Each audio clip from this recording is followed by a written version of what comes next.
O nosso estudo de hoje está na Epístola ao Tiago, capítulo 1, versículo 12. Bem-aventurado o homem que sofre a tentação.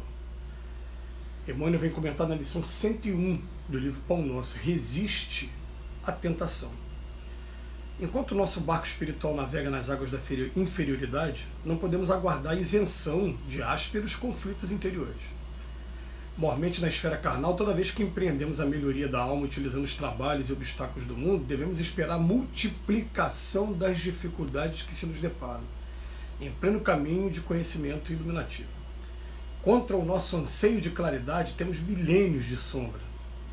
Antepondo-se-nos a mais humilde aspiração do crescendo bem, vigoram os séculos em que nos comprazíamos no mal. É por isso que, de permeio com as bênçãos do alto, sobram na senda dos discípulos tentações de todos os matizes. Por vezes o aprendiz acredita-se preparado a vencer os dragões da animalidade que lhe rodeiam as portas. Todavia, quando menos espera, eis que as sugestões degradantes o espreitam de novo, compelindo-o a porfiada batalha. Claro, portanto, que nem mesmo a sepultura nos exonera dos atritos com as trevas cujas raízes se nos alastram na própria organização espiritual. Só a morte da imperfeição em nós livrar-nos-á delas. Haja, pois, tolerância construtiva em derredor de caminhada humana, porque as insinuações malignas nos cercarão em toda parte enquanto nos demoramos na realização parcial do bem. Somente alcançaremos libertação quando atingimos plena luz. Entendendo a transcendência do assunto, o apóstolo proclama: bem-aventurado aquele que sofre a tentação. Impossível por agora qualquer referência ao triunfo absoluto, porque vivemos ainda muito distante da condição angélica. Entretanto, bem-aventurados seremos se bem sofremos esse gênero de lutas, controlando os impulsos do sentimento menos aprimorado e aperfeiçoando pouco a pouco à custa do esforço próprio, a fim de que não nos entreguemos inermes às sugestões inferiores que procuram converter-nos em vivos instrumentos do mal. Muito bom os conceitos trazidos por Emmanuel e que já reforça, né, alguns que a gente vem trazendo ao longo dos nossos estudos também, que são aprendizado, fruto do aprendizado de espíritos como esse aqui, né, como Emmanuel, como Kardec. Mas vamos lá, o que é que ele vem dizendo para a gente? Primeira coisa que eu achei muito interessante aqui, ele dizer para a gente que ninguém vai sair daqui desse mundo perfeito. Ele usa aqui nessa frase, né, obstáculos do mundo, ele tem uma frase aqui que ele vem falar sobre isso. Ele fala pra gente que não tem como a gente esperar sair daqui na condição angélica, tá no último parágrafo. Impossível por agora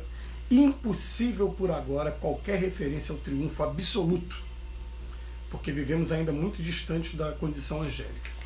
Ele vem dizer pra gente que a gente traz junto, cada um, todos nós, ainda, muitos obstáculos, porque vigoram os séculos em que nos comprazimos no mal.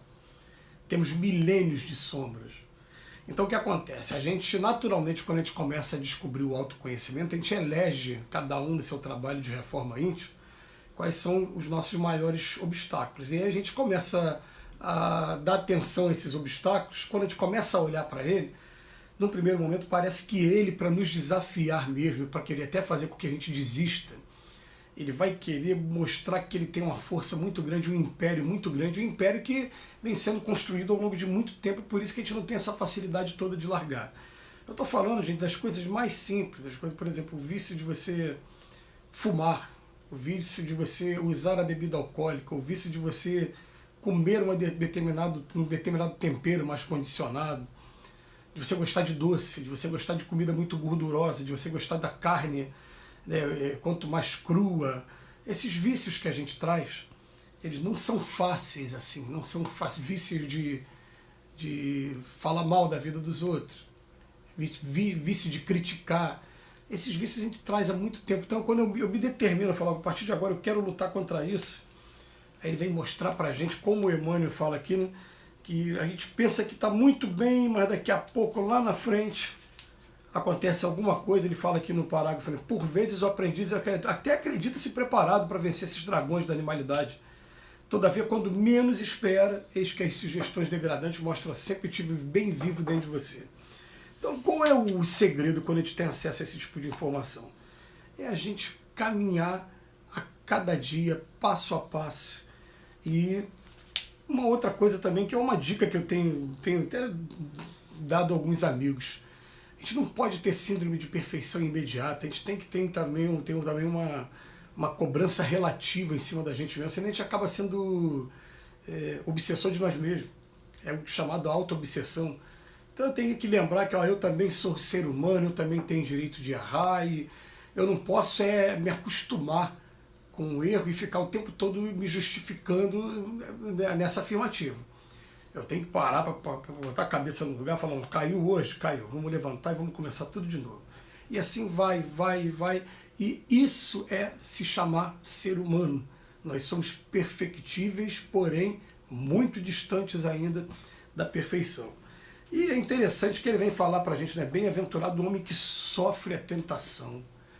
Tá? Por que bem-aventurado que sofre a tentação? Bem, para eu sofrer tentação é porque significa que ainda não tem a perfeição dentro de mim.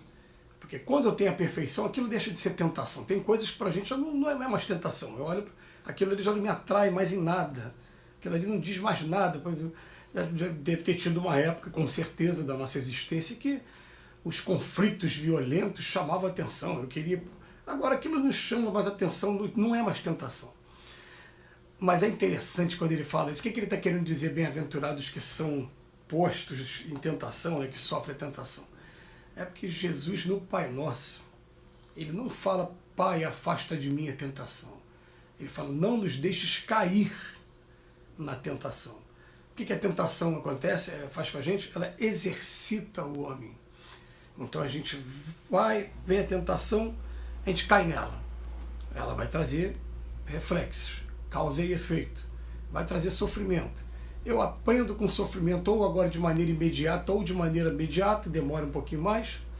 Né? Tem gente que só vai conseguir ver as consequências do que fez só quando sai daqui da vida do corpo, lá do outro lado, né? Demora tempo. Mas quando eu falei, meu Deus, eu estava fazendo errado, então peraí, a partir de agora eu não quero mais fazer errado. Mas se não fosse a tentação, o homem não estaria sendo exercitado. Então tem muita coisa na gente que já é conquista nossa, todo mundo, sem exceção aqui na Terra. O planeta que a gente vive não é um planeta de quem está nos primeiros degraus da escala evolutiva, não. Nós já temos progresso, isso aí é inegável. Mas aqui na Terra tem muita coisa que a gente olha pra gente, tem tentações que a gente nem começou ainda a trabalhar, a entender e a resistir. E tem tentações que a gente já começou um trabalho de resistência, mas às vezes daquela titubeada. E é esse o processo normal de quem está aqui na Terra. Aí você vai falar assim, ah não, mas quando o homem tem determinação, ele vai deixar de fazer uma coisa para sempre. Tá, mas eu vou dizer para você que foi o próprio Paulo de Tarso também que põe uma frase maravilhosa. Ele fala, meu Deus, lá no final da vida dele, o bem que eu tento fazer eu tenho uma dificuldade enorme, mas o mal que eu tento não fazer sai espontaneamente. Por quê? Porque ele está falando da raiz dele, dessa parte que o Emmanuel vem trabalhar aqui para a gente. Falar, a gente está trazendo muito tempo fazendo uma coisa e você mudar um comportamento não é de uma hora para outra. E outra coisa, às vezes você mudou um comportamento que você está vivendo numa determinada região com um determinado grupo de pessoas. Mas te tira dali, bota com outro grupo em outra região, você vai voltar para o mesmo comportamento. Então, às vezes a gente fica cantando vitória antes do tempo, quando é muito melhor a gente está agradecendo a Deus pelo teste que a gente está passando hoje e pedindo força a cada dia, dia após dia, até a gente chegar à perfeição. Vai ser assim, gente. E a gente tem realmente, tem os dragões, vou usar a palavra que ele usa aqui, né? Os nossos dragões. Todos nós aqui na Terra temos nossos dragões da animalidade. Ele vem falar para a gente, ó, somente alcançaremos libertação plena quando atingirmos plena luz. Por isso que ele vem falar que aqui na Terra é bem-aventurado aquele que sofre a tentação. E eu vou até dizer mais, de maneira ousada, que mesmo sabendo da responsabilidade das palavras, que eu vou falar aqui agora. Mas às vezes tem pessoas que se expõem à tentação, estão aprendendo muito mais do que a pessoa que nem se expor à tentação ainda começou. Porque esse que está se expondo, ele já começou uma estrada, um caminho. O outro ainda está fugindo do caminho.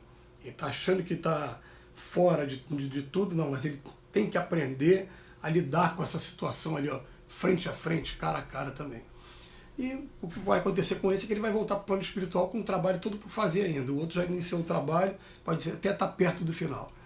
Que Jesus nos abençoe hoje e sempre.